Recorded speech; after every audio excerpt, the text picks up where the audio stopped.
Eu saúdo os irmãos com a paz do Senhor. Que bênção, nós estamos mais uma vez aqui para conversarmos sobre a palavra de Deus. Eu sou Vera Lúcia e hoje trataremos mais um pouquinho sobre saúde. Eita, que festa que foi ontem, que alegria, né? Ouvimos ontem o dia da posse de Saul, agora ele está digamos assim, agora ele é o rei, agora ele está confirmado, todos os sinais aconteceram, é momento agora dele mostrar que aprendeu as lições de Deus. Vamos ver se ele vai seguir todas as ordenanças do Senhor. Até o momento ele se mostrou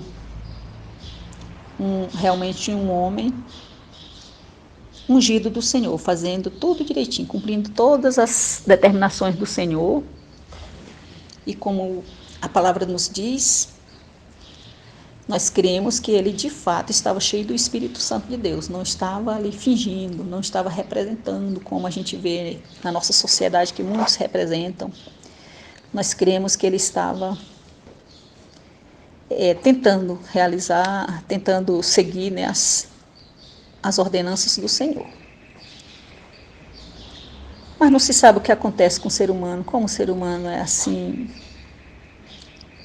digamos assim, todos somos sujeitos às falhas, né? Às vezes começamos tão bem. É só aqui um comentário rápido, tá, irmãos? Às vezes a gente começa tão bem,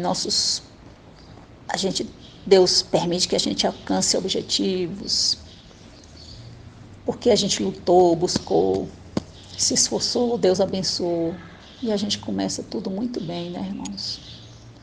Espiritualmente, da mesma forma, a gente aceita Jesus e começa com aquela alegria do primeiro amor, tudo muito maravilhoso, tudo muito bom. Tudo é alegria, a presença do Senhor. Como parece assim, o primeiro amor é a coisa mais linda, né, irmãos? O começo de tudo é muito maravilhoso. A caminhada espiritual, quando a gente pensa, quando a gente aceitou Jesus, foi muito maravilhosa e tem que ser sempre, né, irmãos? Tem que ter o primeiro amor sempre. Tem que ter esses passos bons na nossa vida, tanto material quanto espiritual, quando iniciamos algo, né, irmãos? Oh, irmãos, Deus sempre quis assim, Deus sempre quer que nós comecemos e continuemos bem, seguindo o Senhor. O que a palavra de Deus diz? Conheçamos e prossigamos em conhecer o Senhor. Não é ter tudo maravilhoso, seguir o Senhor tudo direitinho no começo e depois começar esmorecendo diante das coisas. Não sei o que acontece, né, conosco. Muitas vezes a gente vai meio que desanimando, né, irmãos?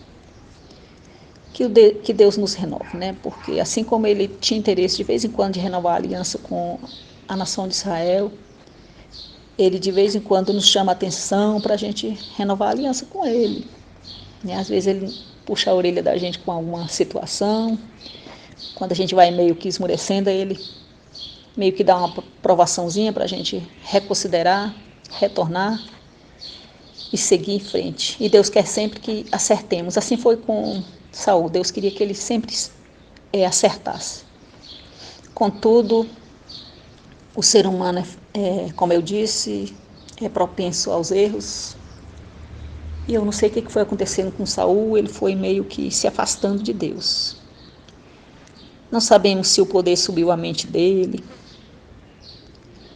ou ele estava sendo mesmo usado por Deus. Deus permitiu, né, para aquele momento, para, digamos que, disciplinar o povo e as atitudes, sei lá, aquelas atitudes ruins de Saul, pouco a pouco o afastariam. Vamos ver quais foram seus erros, suas falhas. Claro que Deus queria que ele acertasse, né, irmãos? A gente diz que Deus também usa para disciplinar o povo, mas o povo teria bons dias, bons momentos, porque no final da aclamação ali, no dia da sua posse, Samuel deu uma advertência, ó. Somente temam o Senhor e sirvam-no fielmente de todo o coração. Se seguisse de todo o coração, considerando os grandes feitos do Senhor, E se não insistirem em fazer o mal, vocês e o seu rei não serão destruídos. Vai ter tempos de paz, vai ter bons momentos. O Senhor tem coisas boas para eles. Não é isso, meus irmãos? Mas aqui vamos ver, então. Sem mais delongas, vamos ao primeiro teste, o teste da fidelidade, o teste da obediência. Vamos ver se Saul aprendeu as lições. Está aqui no capítulo 13 de 1 Samuel, quando os filisteus se aproximam, né? A gente viu que durante algum tempo eles foram expulsos diante. Quando a gente viu lá em 1 Samuel 7, quando houve aquele momento de reconciliação com Deus, quebrantamento do povo convocado por Samuel, e Deus os livrou dos inimigos, dos filisteus que eram mais evidentes ali, os inimigos mais, digamos assim, atuantes. Eles foram expulsos, mas agora eles estavam de volta. Eita, eles chegam com muita força, com aquela força militar, com aqueles carros de ferro. Agora eles vêm para destruir mesmo Israel. E bem na época que Saul começa seu reinado, Saul também vai enfrentar um grande desafio. Ele fica meio confuso nesse primeiro teste, porque na iminente situação de luta contra os filisteus, para combater os filisteus, os soldados começam a se dispersar. Estão com medo, aí vão para as cavernas, buracos, né, como a gente viu bem explicadinho no capítulo 13, quando a pessoa responsável nos falou, nos áudios. E aquele momento era muito tenso. Saul se vê diante de uma situação extremamente tensa. A pressão do momento é difícil. Esse teste está muito difícil para Saul. Vamos ver se ele vai passar, né, irmãos?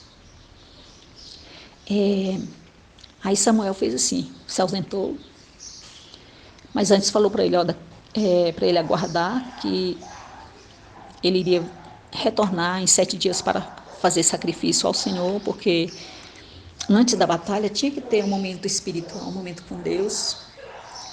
Não pode, assim, haver um enfrentamento de inimigos tão vorazes sem a presença do Senhor, sem aquele momento de quebrantamento, de adoração ao Senhor.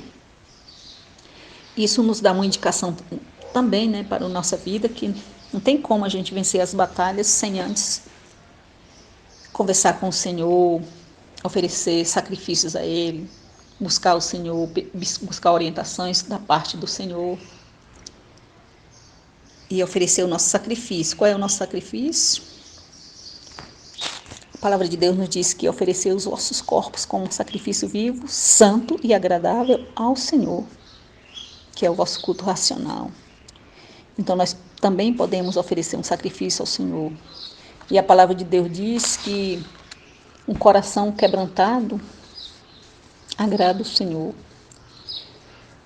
O sacrifício perfeito, um sacrifício bom para Deus é um coração quebrantado.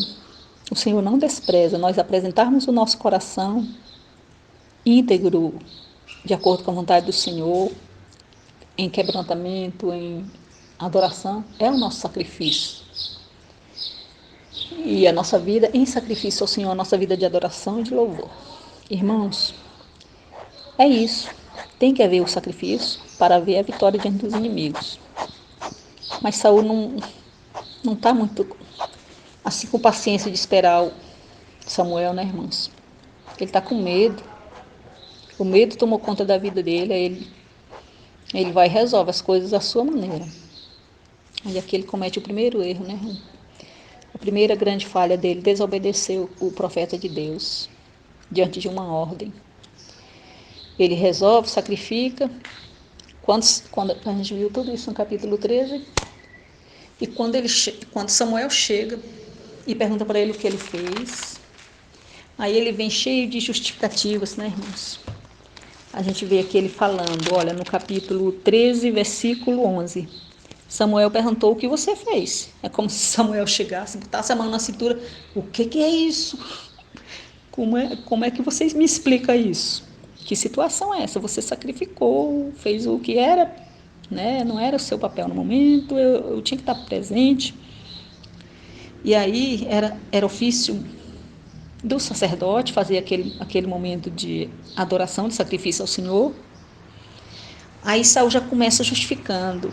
Olha só, quando viu os soldados que estavam se dispersando e que não tinham chegado no prazo estabelecido e que os filisteus estavam reunidos em Micmas, pensei, agora os filisteus me atacarão em Gilgal e eu não busquei o Senhor. Por isso senti-me obrigada a oferecer o holocausto. Faltou fé nele, porque de alguma forma Deus iria realizar esse feito. Ele tinha que esperar mais um pouquinho. Samuel ia chegar. Samuel possivelmente estava testando o caráter dele, estava testando a sua paciência, né, irmãos? E aí isso de alguma forma enfureceu Samuel, deixou Samuel muito chateado. Porque Samuel deve ter pensado, puxa, eu invisto tanto nesse homem e ele já começa com esses erros. Ele vinha acertando tanto. Aí disse para ele assim, versículo 13, você agiu como um tolo, desobedecendo ao mandamento do Senhor, seu Deus, que lhe deu. Se você tivesse obedecido, ele teria estabelecido para sempre o seu reinado sobre Israel. Olha aqui, ele teria continuado, a sua sucessão iria acontecer, a dinastia continuaria. Deus muda as coisas, apesar de que a gente vê lá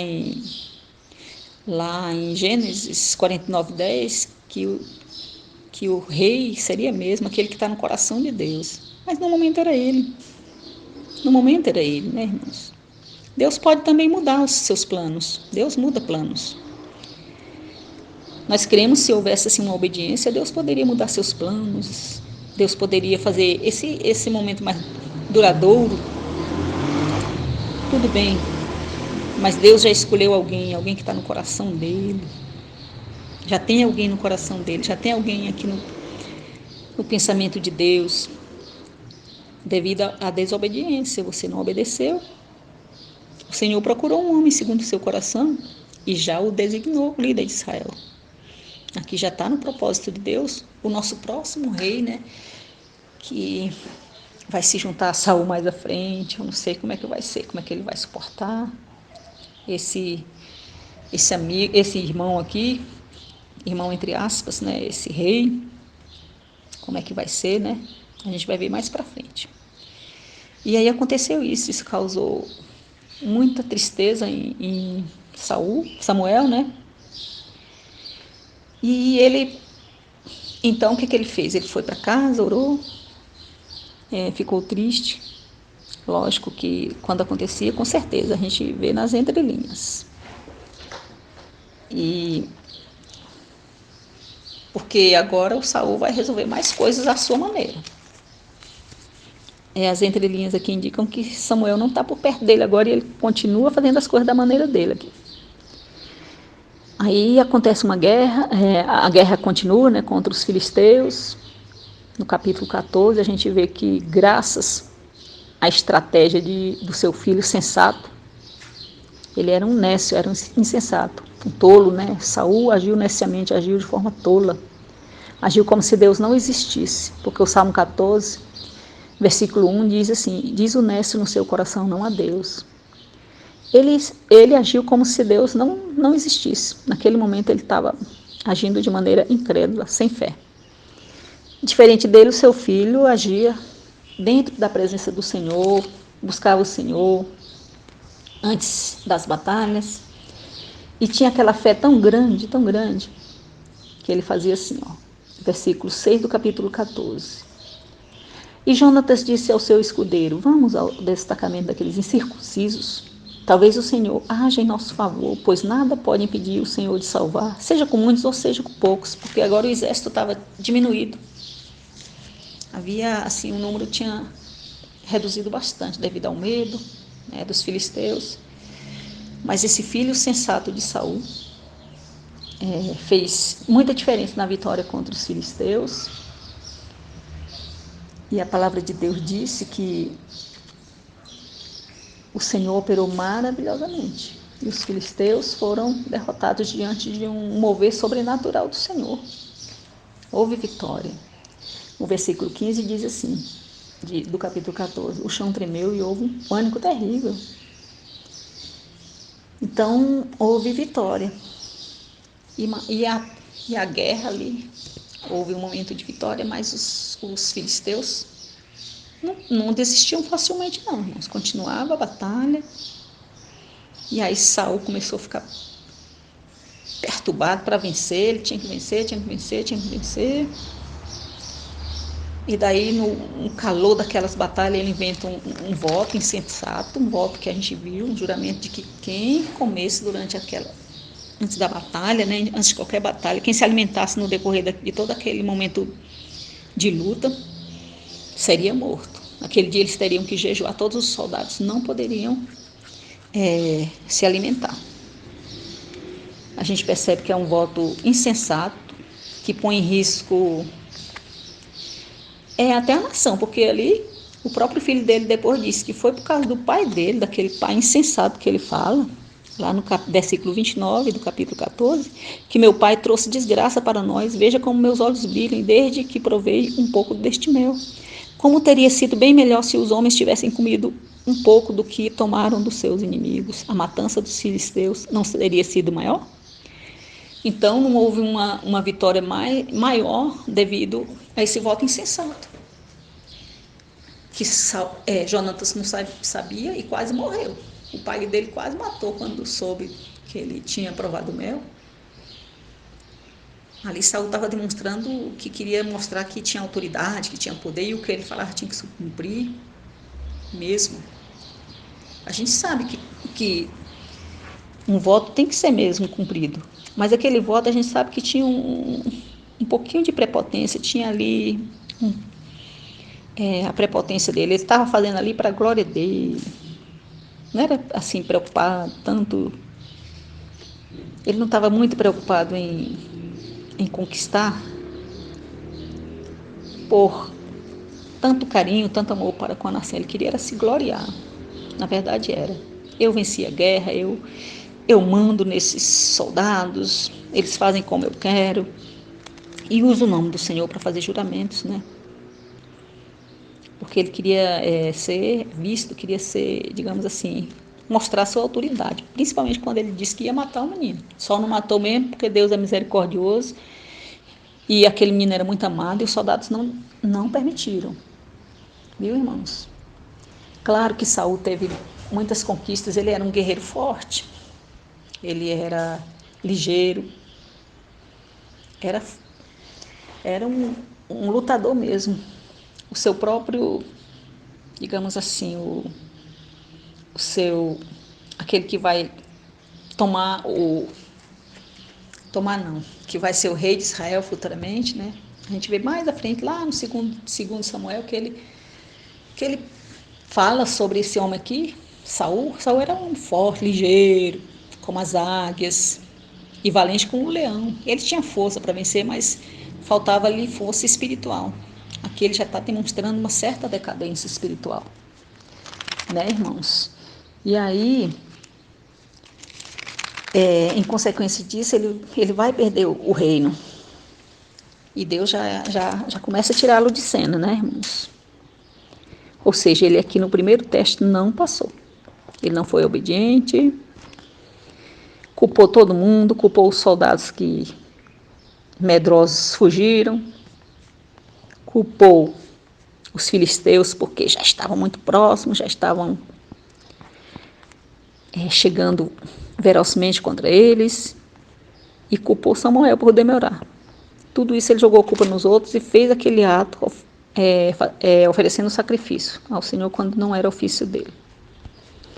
Então vimos aqui nesse teste, ele não foi aprovado. Vamos ver se amanhã ele consegue fazer diferente. Deus pode mudar seus planos para com ele. Deus é misericordioso. Sempre que a pessoa se volta para Deus, Deus tem misericórdia.